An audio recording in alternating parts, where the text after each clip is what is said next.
Alright, starting this off, just I ran through a league with Rock. I did wind up doing quite well in it, but I still kind of had a lot of sloppy play, so I'm just kind of doing this dominantly as a tool to like help me learn Modern better.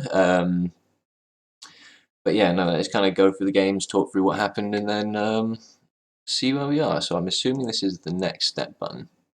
Also, like, I just generally trying to figure out how Modo works, which is, yeah. Alright, so first hand, I'm on the draw. I don't know where the game log's gone. Alright, that's... Right, there we go. Just some kind of bug. So, match 1, game 1, on the draw. I'm not sure what the name of the deck is. I think it's like what I played against. I think it's like an Experiment 1 deck. I don't know if it has like some kind of cutesy name, but off to an amazing start, losing the die roll. It's kind of one of the more important bits of Magic if you want to do well. Get lucky. So, my opponent chooses the play, kind of unsurprisingly. On the draw, I think there is some temptation to keep this hand in the blind game 1. Like, I know, but then that's just kind of a thing. Like modern decks, like have a lot lower land count than what I'm kind of used to in standard. So like, I think this is only a 22 land deck, but possibly a 21 land deck. So, well, kind of my assumption that this would be kind of good with good one mana spell. 2-drop into 3-drop, I think like the fail rate of this hand is just kind of too high. So I take the Discipline mulligan, I believe. Yeah, I did take a mull this hand. Just my opponent also mulled to 6. But yeah, this hand's much better. On the draw, so likely to hit my 3rd land drop along with the Bauble. The bottom here is like most likely Cling to Dust. I think kind of everything else like Bauble cycle, so it's essentially a redraw and more shot at the 3rd land for the Liliana Last Hope. I think Cling to Dust is the only card really worth considering. Like, only is putting the thing back just in a blind game, because it's just going to be a cantrip where Bauble is like a technically better cantrip because it costs 0 mana. So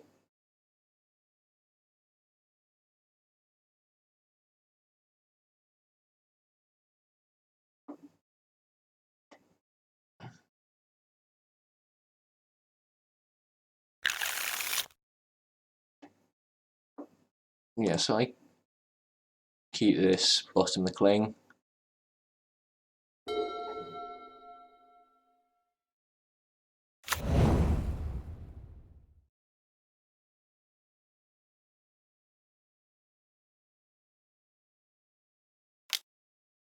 So my opponent plays an Experiment 1.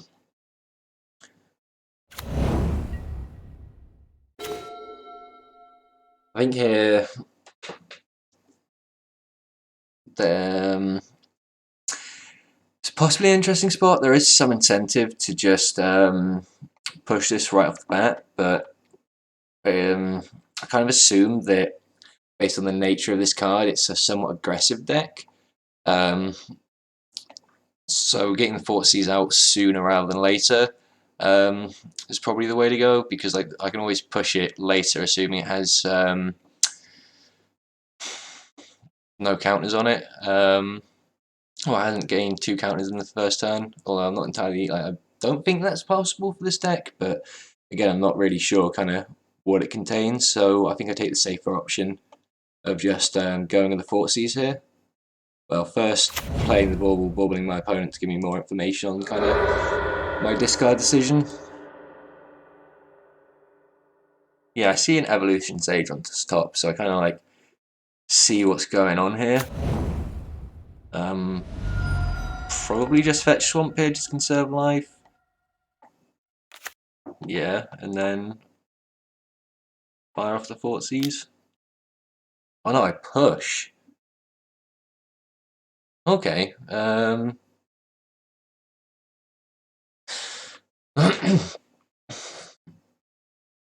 I guess I was kind of like, I guess I was fearful like this might be my only opportunity to kill it, I guess, but I think in hindsight, um,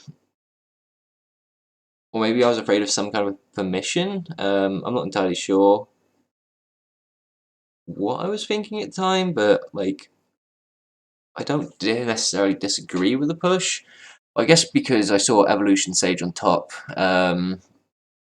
No, okay, I'm actually fine because I saw Evolution Sage on top, so that would like be my pick with Thoughtseize anyway. So I just go for the push and then like plan on just Thoughtseizing next turn. Okay, so like yeah, I think that's a fine play.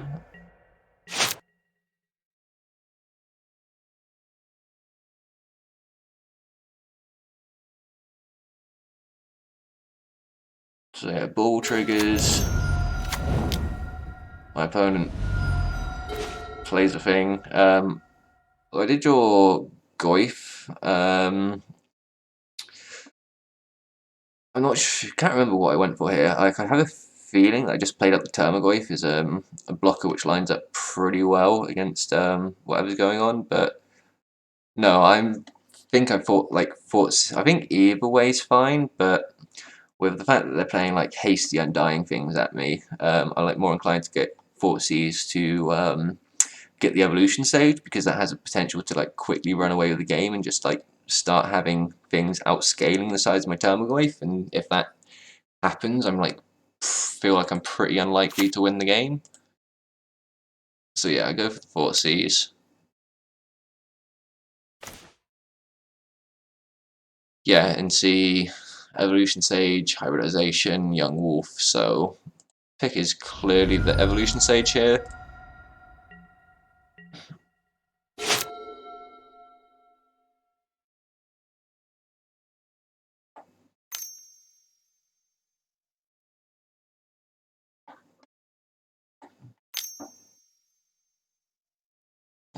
Yeah, my opponent draws another Stranglereapgeist for the turn.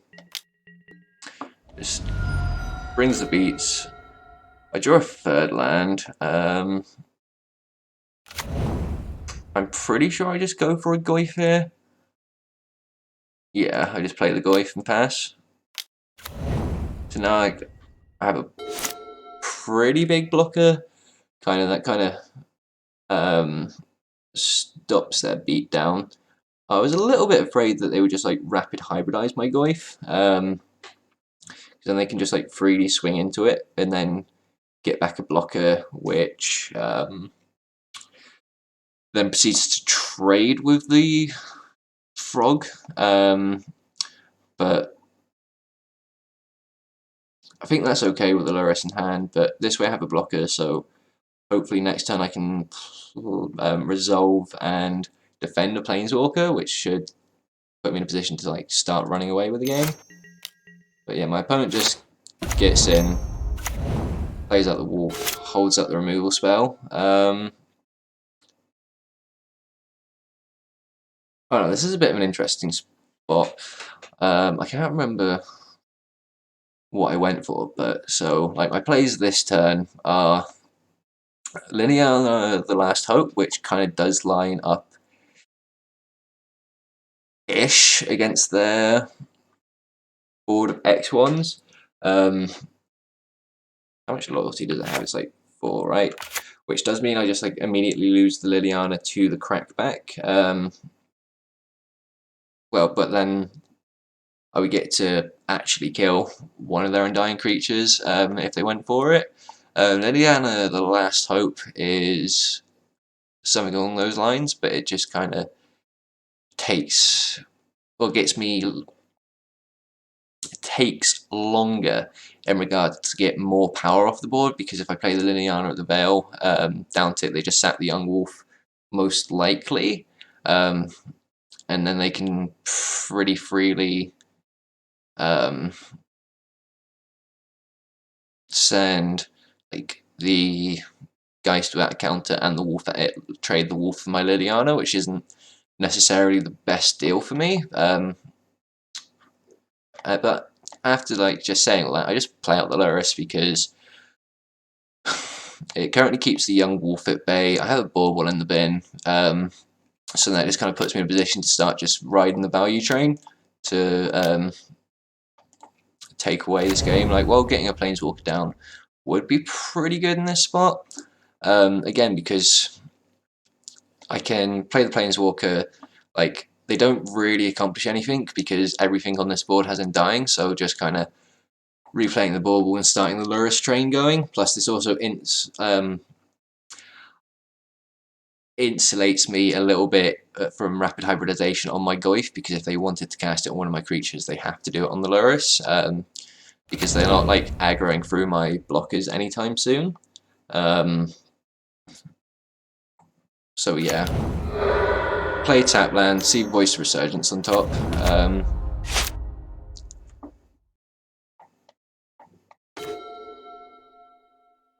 So I draw a second Goyf off the Bauble, which is pretty good. Like, I believe they just give it an old.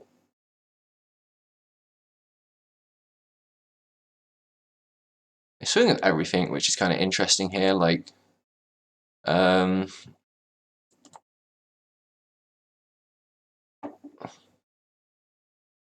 pretty sure I trade my Lurrus off here. Like, how do I block? So I'm currently at 9. They're swinging in 5, 6, 7. They're swinging at me for 10. So I think. Let's see how I block. So yeah, I definitely like. Go for the Geist because that is technically having seen Evolution Sage earlier in the game. I'm incentivized to take the creatures with counters just to stop the whole playing Evolution Sage, doing a bit like playing lands, and outscaling my Goyf, because then like I lose the ability to just hold down the fort and try and win off the back of outvaluing with Lurrus and my Planeswalkers. But I'm pretty sure I trade off my Lurrus for the Frog token here because I have a lot of gas in the tank, so I'm not necessarily dependent on the Lurrus Bauble loop to get value. Plus, with Liliana the Last Hope, I do always have the option of just rebuying at some point in the future. Assuming I can like get the board to a point where I feel safe to down tick it without losing. But although trading a Last Hope for, I think that attack was like possibly way too aggressive on my opponent's part. Like, I get the kind of at a spot where they want to push damage, but I wasn't like obligated to block with a Lurrus there. I would have possibly been next turn. I'm still afraid that if I didn't. Oh, they cast the rapid hybridization, but I just got in the face of possible removal next turn. If I hadn't blocked with the Lurrus there and gotten the 3 points of lifelink, there is a very real possibility that that they play out the Voice of Resurgence, draw a removal spell for my Lurrus the next turn, and then I would have been low enough life total where they would have been able to push damage and go for lethal. So, like, one, it obviously sucks to trade off the Lurrus there. It like still was a 2-for-1, so I think like yeah, that play was like completely fine. The Voice of Resurgence comes down. Not necessarily the scariest thing at this point because my opponent's basically playing off the top. No land drop here with one unknown in hand kind of makes me suspicious. I think it's probably another creature at this point because my opponent's choked on mana. So, like a creature worse than Voice, stranded in hand would make a lot of sense to me. So I draw the 5th land, which is frankly amazing for me because now I get to play a second Goyf and develop a Planeswalker. Pretty sure I just grab Swamp here. Yeah. So, which Liliana do I go for? interesting thing. I'm pretty sure it's Last Hope pick up Lurrus. Because, yeah. So, Liliana of the Veil is not particularly amazing here. Like, again, because they have, like, Voice of Resurgence and... what is that actual card? Strangleroot Geist. So the down tick doesn't actually accomplish much here. I can't remember what I'd do with this. I'm pretty sure, yeah, I just uptick on the thing, kill half of the card.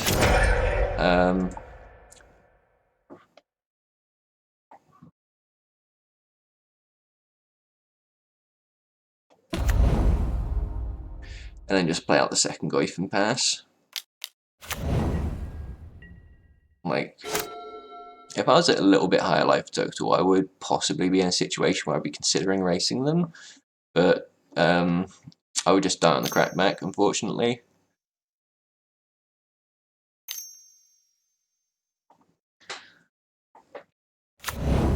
So they play out another Geist. See what they do here. They give it the no attacks, I believe. Or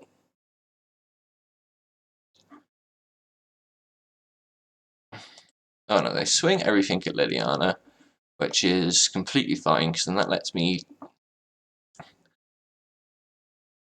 like, I'm still like getting a 2-for-1 really, because like they have to lose creatures to kill my Liliana.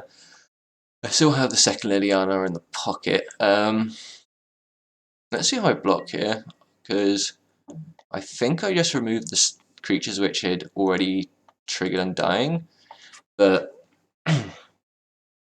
in hindsight, because I'm not like, I don't have any need to conserve my life total.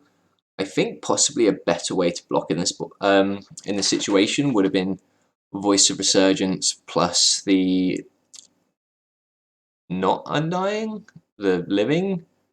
It's not really living if it's a Geist. The other Geist,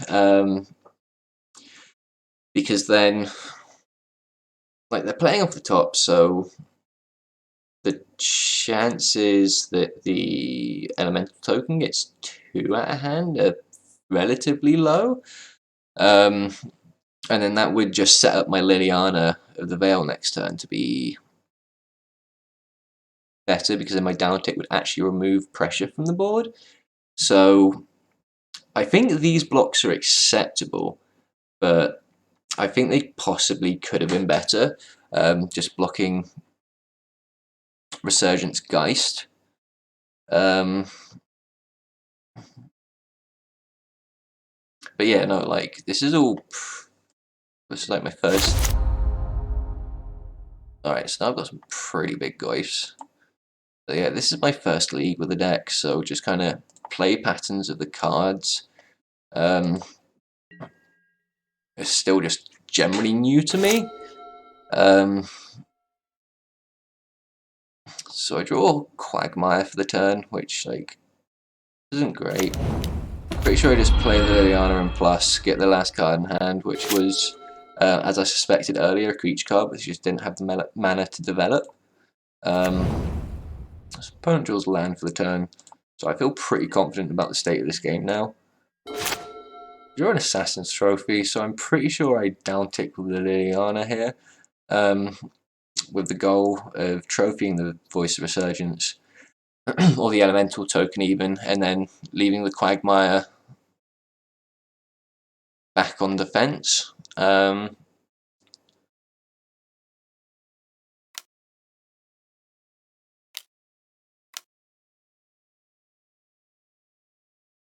Oh no, well, I just fire at the Quagmire and attack. I guess, like, I am swinging him for 12, which is the 2-turn clock, which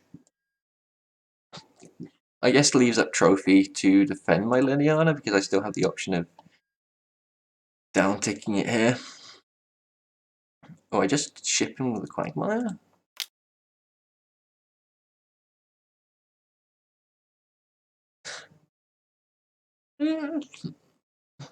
Yeah, no, I think that's okay. because I need to like start chipping them to get to them to the point where like Goyfs represent lethal. I guess I'm like planning to downtick the Liliana this turn, so leaving both Goyfs back for a turn is actually fine here to just protect the Liliana, because then even if they draw a creature next turn, they'll be in an awkward spot where if I swing with both Goyfs, they'll be going down to 4, and then at a situation where I'm not entirely sure what the right choice for my opponent would be, where like they need to like attack the Liliana but also leave blockers back. Plus also, like I want to plan to downtick this turn because I don't necessarily want to cast the Assassin's Trophy right this moment. So let's see how my opponent block. They don't block. I downtick. I sacrifice. Voice Resurgence. Get a tiny elemental token, which isn't particularly threatening at this point in time.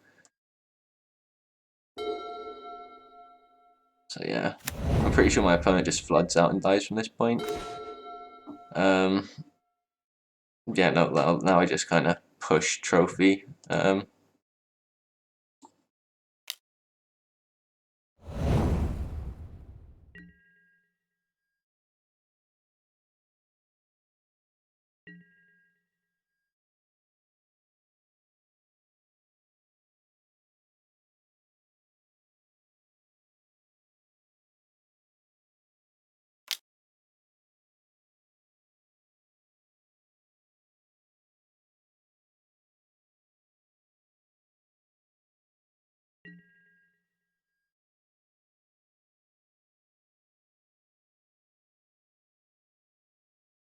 Yeah, so I forced out the chump here.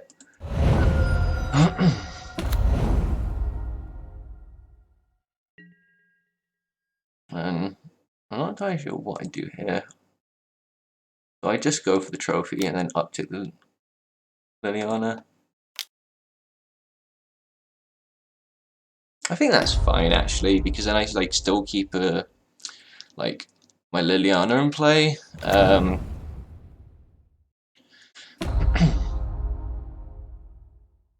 Yeah, no, that's fine. Then I'm just swinging for lethal next turn. Well, not quite, because they draw the Dryad fetch for the Dryad Armor.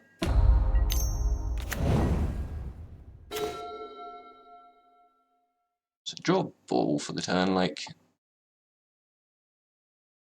it's not quite lethal.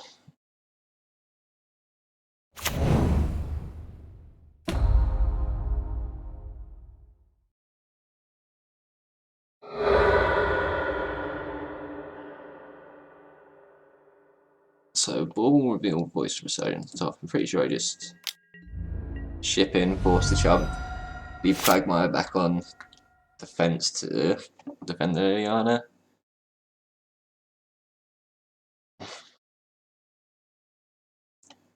Like, I'm pretty sure nothing interesting happens this turn. I just draw an Inquisition, which is a pretty bad draw off the Bauble, but it's acceptable. My opponent presumably just drew another land and bricked here. Match 1, game 2, I do wind up just throwing this one horribly, but it still was a pretty interesting game. So, I draw this hand. I'm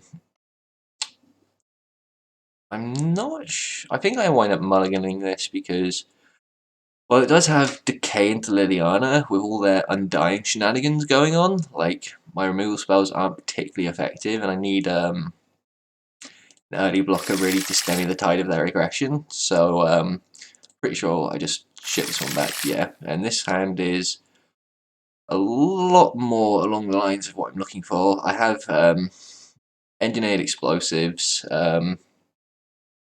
try and clear up a lot of the stuff on the ground. Bauble's just a cantrip, and obviously Liliana's Liliana. So all the decisions are things to put back. There is Sorry, excuse me while I wet my whistle. So the obvious keeps are Engineered Explosives, Liliana, and Goyf and lands. So then it just becomes between Bauble and Unearth. There is, like, I'm not particularly afraid of removal on the Goyf.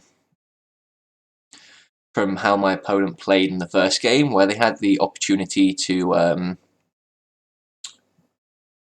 blue Pongify my Goyf and then force the trade and then run me out of blockers and kind of run me down the game. From the way they played in the first game, and they didn't go for that line when I was pretty vulnerable with only one Goyf in play.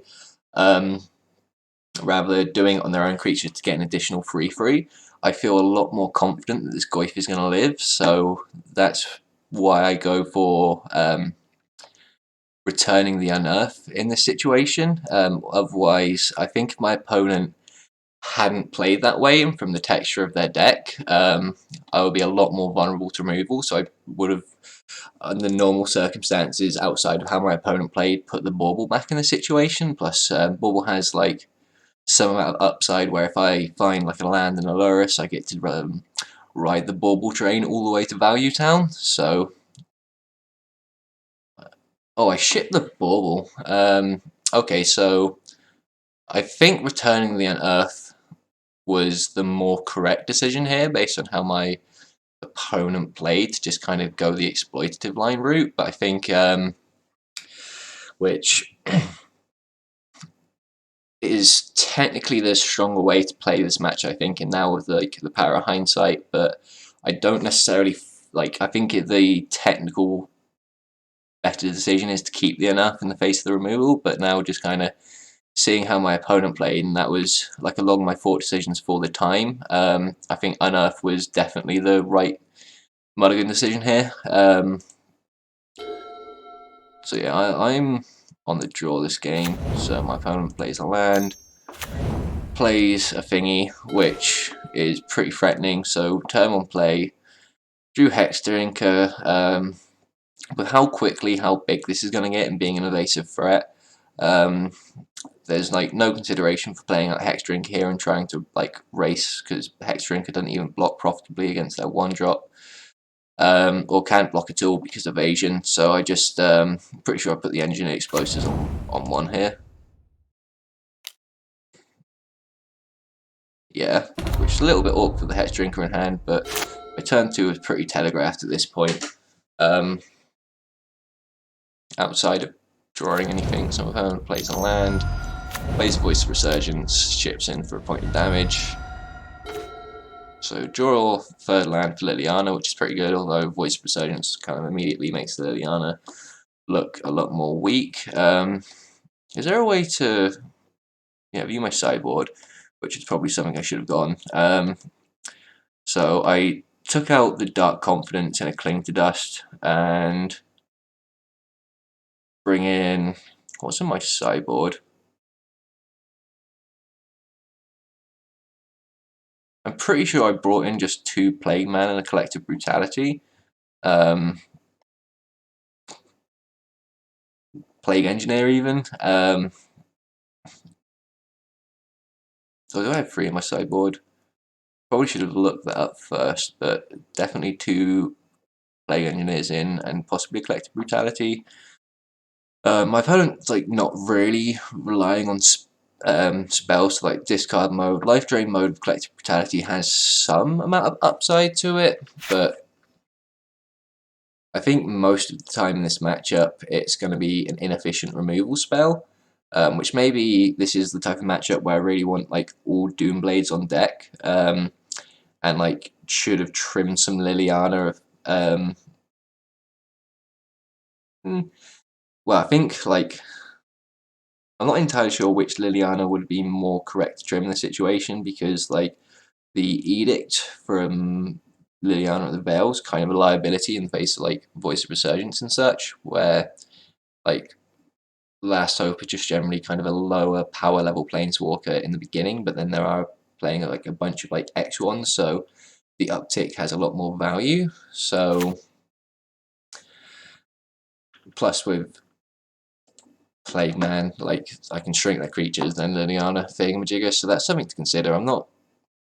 I wouldn't say that I mis-sideboarded, but I could have definitely maybe done better.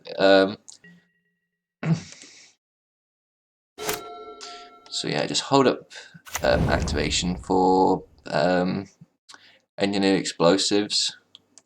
So I'm pretty sure my opponent just kind of plays a thing, chips in, pop the engineered explosives. They frogify it in response, which is a bit of an issue, but now my Goyf is a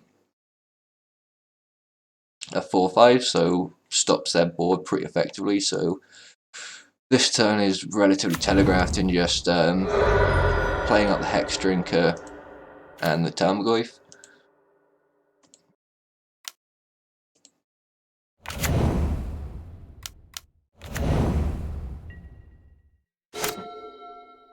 So in this spot, I'm like pretty willing to just trade off the Hexdrinker because I have a play next turn in Liliana of the Veil, so I'm not particularly looking to sink mana into it right away. Although I believe my opponent gives the no attack skis here. This is kind of like the beginning of the end for me. So I have like no way to pressure my opponent through the board because I'd be trading 8 damage for 5, 6, 7.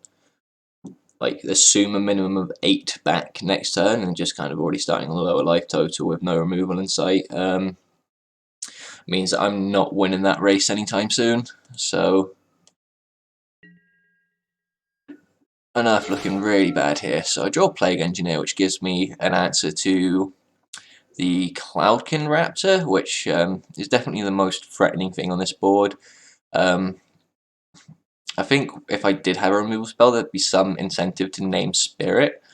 But Cloudkin Raptor is just such a threat, just being evasive and going over my ground blockers, that I feel pretty pressured into just naming Mutant. So yeah, my opponent's turn, they get a Dryad Armor. Just kind of board stall out again. So I draw a Liliana, a second Liliana. At this point, I'm just kind of hoping to draw some kind of removal to break parity. But otherwise, my opponent's just going to keep adding pressure to the board, and you'll see eventually how it just kind of goes badly. So I'm just pretty sure I played the Liliana and uptick pitch Liliana, which I don't agree with. It most likely should have been the Unearth there, but I'm kind of operating under the assumption that my opponent's going to try and pressure my Planeswalker and force me to trade off some things. So I kind of want to keep the Unearth in the back pocket, just rebuy something at that point. I think also at this point of time, I was was considering a line where I edict myself, sack the Plague Engineer, and then re-unearth it and name it on like either Spirit or Forest, which I'm not entirely sure how. I'm not entirely sure how good that play would have been. It's kind of one of those technical things, but my opponent plays a second Voice of Resurgence in a Avatar of the Resolute, which is definitely unthreatening here. So I don't fire off the Pulse this turn. I believe I just instead crack the Peatland, which and play out the Goyf. Because I'm a little, well, I guess the Pulse wasn't even particularly good here, because like tag the Voice of Resurgence, they just get like 2 6/6s out of the deal. Though I guess my Goyfs do keep that in check, but yeah, I think definitely a mistake not firing off the Pulse there, because 6/6s are checked by my Goyfs and Plague Engineer, but then they do also have the potential to just get more threatening with every card my opponent top decks. So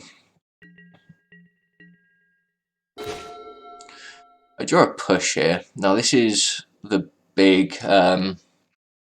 well, I say big mistake. This is where I just completely threw the game, because I don't think, because at this point my opponent's like continuing to add pressure to the board, but eventually in this board stall I'm pretty sure I'm favoured in the situation, because I'm just going to like keep drawing removal and working on ulting my Liliana. So I go for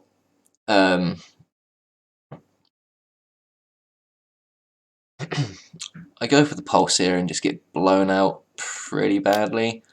So my opponent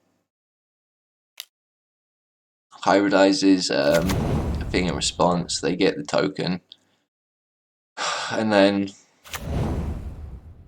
yeah, Pulse fizzles. This is like, I mental shortcut really badly here. So there's a couple of lines. So I was kind of like zoning in on like, this board's getting away from me. I need all my, like, I need the push to stall out the game longer, to just kind of draw out of it and eventually find a way to win.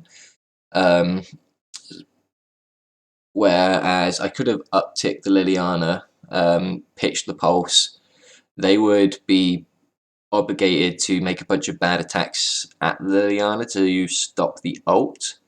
And then I could have just kind of killed a bunch of things and then got the board to a far more manageable size. Because depending on how they attacked, like, has some potential to like trade off the Plague Engineer for the Elemental. Yeah, and just kind of take a lot of power off the board that way. But instead, I'm fixate on the Pulse. I'm like, okay, I'm not going to uptick the Liliana, and then it's, I think my thought process of just like, I was thinking, alright, I'm going to Maelstrom Pulse the Voices, they get some Elementals, and I'm going to downtick, and like, then the Elementals will be able to pressure my Liliana, and then I'm just going to downtick to try and remove some, or at least start making progress on removing pressure from the board. But instead I just kind of mental shortcut, have a brain fizzle, and just downtick, and then give them 2 7/7s. Yeah, no, and then now it just, it's a point where it all goes wrong. Play another haste, just go everything at my face. Yeah, like, I don't think I'm at a point where I can really recover.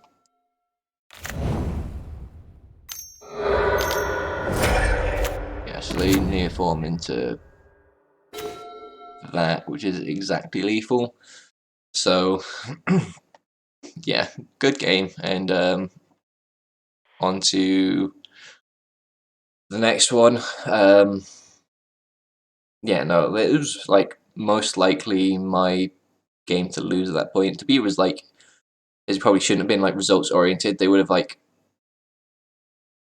found they wouldn't have been able to get in that big swing and put a load of pressure on me. So even like when they near formed for the Geist of Saint Traft, I'm not sure, I would have been a lot higher life total. I probably would have had issues getting through the ground blockers remaining at that point, to just kind of counter race with the Goyfs, and like would have probably like been at a very real risk of dying on the backswing. So I'm not entirely sure if it like ultimately mattered, but that was still kind of a huge mistake, which possibly cost me the game at that point. Although I was just like drawing blanks at that point, so I don't think it would have mattered, but still kind of a good thing to bear in mind for just kind of technical good play. Right, so on to game 3. Match 1, game 3. Sideboard is still the same as game 2, just take the Dark Confidants and the Cling to Dust out, bring in 2 Plague Engineers and 1 Collective Brutality. I remembered how I sideboard. So I'm on the play now, which should hopefully make the match a lot easier. Unfortunately, just no lands means mulligan for this one. And now this is pretty much where we want to be, just kind of double discard into Goyf. Should be pretty effective in this matchup. Just easily ship a land here. I don't know, I think this is definitely on the weaker spectrum of hands against this deck, where I'd be just kind of looking for like multiple early blockers. Excuse me, multiple early blockers, but I think discard into Goyf is pretty acceptable. But yeah, no. Oop.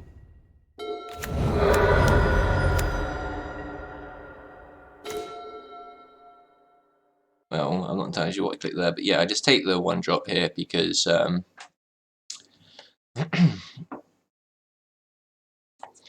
yeah, like Avatar of the Resolute isn't particularly threatening right this moment because there's nothing with Undying counters on it. There's rapid hybridization, so I think based on how my opponent would like to sequence this hand, it would be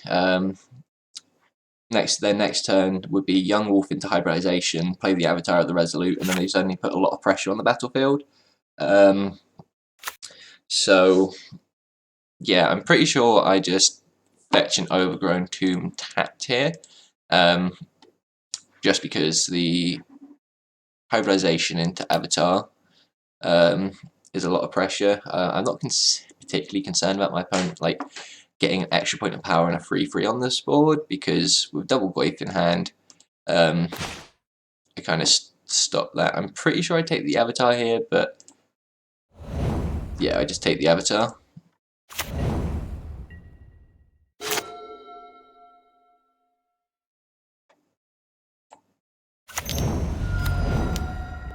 So yeah, my opponent gets the Evolutionary Leap. I do have a push now, which means I can like take something off before that, but this is a pretty bad spot most likely to be in, because my opponent kind of has like all the gas in the world they want now. They're just mana constrained at this point, so the game plan like has to shift at this point from a passive, or not even passive, a defensive one. I'm just kind of relying on my blockers and some kind of value to get some kind of value engine to pull ahead, into just like I have to now out aggro them. But with 2 Goyf, that's not particularly a hard push. Like a hard thing to do. So this turn is pretty telegraphed. Just play the Peatland, play the Goyf, and pass. Like ideally, I would love to draw a trophy, just to get rid of the Evolutionary Leap, but like drawing the 3rd Goyf just kind of means that this game is pretty cemented, so it's just attack, play a Goyf, pass. I think there was maybe some consideration to pushing the voice there, but like any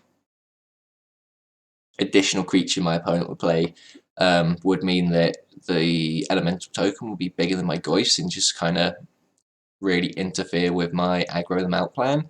Although my opponent does have the Evolutionary Leap to sack the voice to anyway, but then I can just like push the Dryad Arbor in response to the block and then shrink the elemental token and take it out that way in combat. So yeah. So my opponent's just kind of bricking stuck on lands. Bauble's like not the worst draw here, but it's certainly not amazing. So again, just Bauble,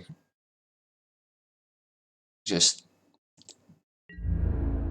oh, this was a mistake, like a very slight sequencing one. I should have Baubled pre-combat to get the extra point of power on both my Goyfs. But yeah, shipping with both Goyfs again. Just I have to aggro my opponent out at this point, but they can start chump blocking and activating Evolutionary Leap at this stage. They chump with the Dryad Arbor, which and the Young Wolf, which is like not. I don't know, like definitely feel like if they were going to make that play, it probably should have been the Wolf, but I'm not entirely sure how the deck functions. But they have an Evolutionary Leap here, which, well, not Evolutionary Leap, Rapid Hybridization, which they do target my Goyf this time.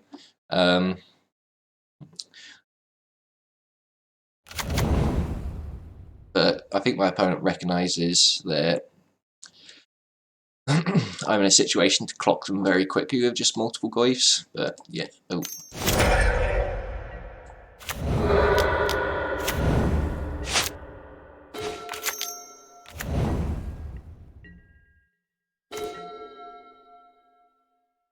Draw a Liliana, which I think ain't amazing, but like it's not the worst. So I'm pretty sure I just ship in again, and yeah, that's kind of just how this game played out. Just me swinging at them, then jumping and activating Evolutionary Leap.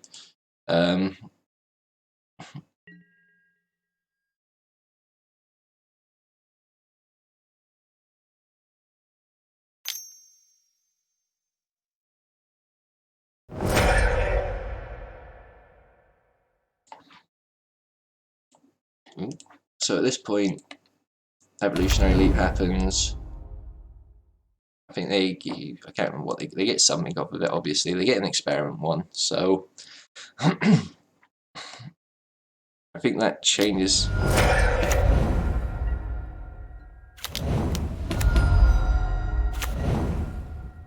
Yeah, so I just Liliana and down tick because I want to, like, my push to be more effective next turn, and just limit the amount of activations they can get off Evolutionary Leap. But now they draw Young Wolf this turn, so again, this turn's pretty telegraphed. Just push. I think I even activate. Oh no, I guess cycling the Peatland's fine. Draw a Thoughtseize. They don't remember if I know if they have a spell in hand, but I'm assuming they do because I Thoughtseize. Yeah, I get the experiment one. Push the token.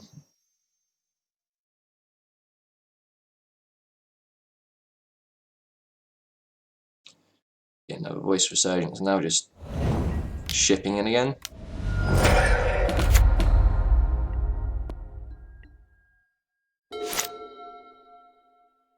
Yeah, that's pretty much how this game plays out.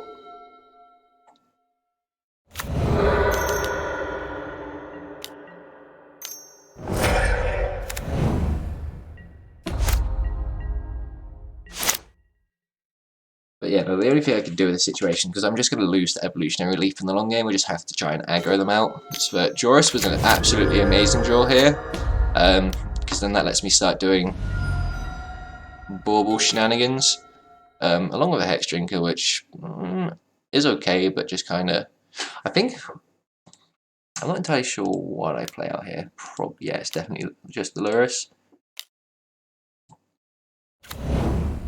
I get to start riding the value train, and next turn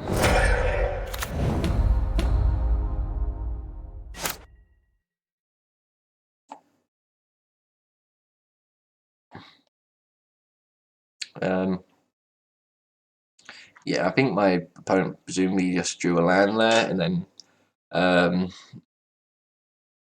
no, they were losing on clock damage even. Sorry, that happened a lot this league, where just kind of I won on the timer. But I think from this point onwards, I'm in a pretty good spot because my opponent can't like feasibly clock me back with Cloudkin Raptor in Experiment 1. Although I guess the gas chain kind of would have kept going, but I don't know. Maybe Game 3 was possibly a lot closer because I was like slowly but surely working my way through their blockers with Goyfs, but I still don't think it was a done deal. But I don't know. Don't punt Game 2 and you don't have a close Game 3. But I guess it will rejoin me for the next match, which I have no idea what I played against. Oh, I probably should have said that bit was still on like Modo rather than this. Okay.